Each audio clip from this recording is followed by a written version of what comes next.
Sibakin sa pwesto si Energy Secretary Jericho Petilla.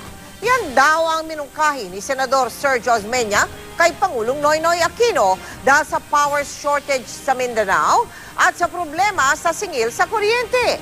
Ano naman kaya ang tugon dito ng Pangulo? Nakatutok si Claire Delphine. Si Energy Secretary Jericho Petilla raw ang dapat managot sa power shortage. Ayon kay Senator Sergio Osmeña, dagdag pa ni Osmeña na chairman ng Senate Energy Committee, malinaw daw na nagkaroon ng mismanagement kaya rin nagkaroon ng power rate problem. Kaya dapat daw matanggal sa pwesto sa Petilla. Nasabi na raw ito ng senador kay Pangulong Aquino 2 buwan na ang nakalipas. I told the president to fire him already. Petilla himself is a very intelligent, very well-trained fellow. But his focus is politics. Dagdag pa ni Osmeña, alam daw ni Petilla ang isang buwang annual shutdown ng Malampaya Power Plant noong Nobyembre pero hindi agad tinugunan. Nataon pa ang unscheduled shutdown ng ibang power plant na nagresulta ng agarang pagsipa sa presyo ng kuryente at all-time high price hike ng Meralco.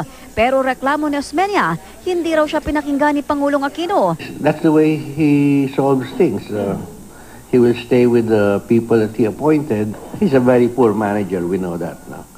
He's a good man, he's an honest man, but he's an awful manager. Are you referring to Petilla? Or the President? Both of them. Itinanggi naman ni Secretary Petilla ang umano'y pamumulitika. Sa isang text message, sinabi rin ni Petilla na nasa Pangulo na ang pagpapasya kung mananatili siya sa pwesto. Ang palasyo, nire-respeto rin daw ang opinyon ni Osmeña, pero ang Pangulo pa rin ang magdedesisyon kung tatanggalin si Petilla sa pwesto o hindi. Tinutugunan rin naman daw ng kasalukuyang administrasyon ang problema sa kuryente.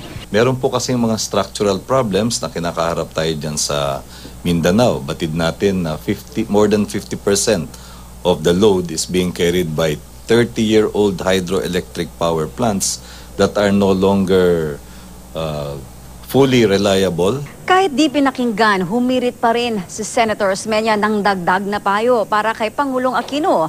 Huwag daw masyadong matigas ang ulo. Sometimes he's so hard-headed, he will lose his endorsement, much of his endorsement value in 2016. The administration is focused on implementing the reform programs and attaining the objectives of the Philippine Development Plan.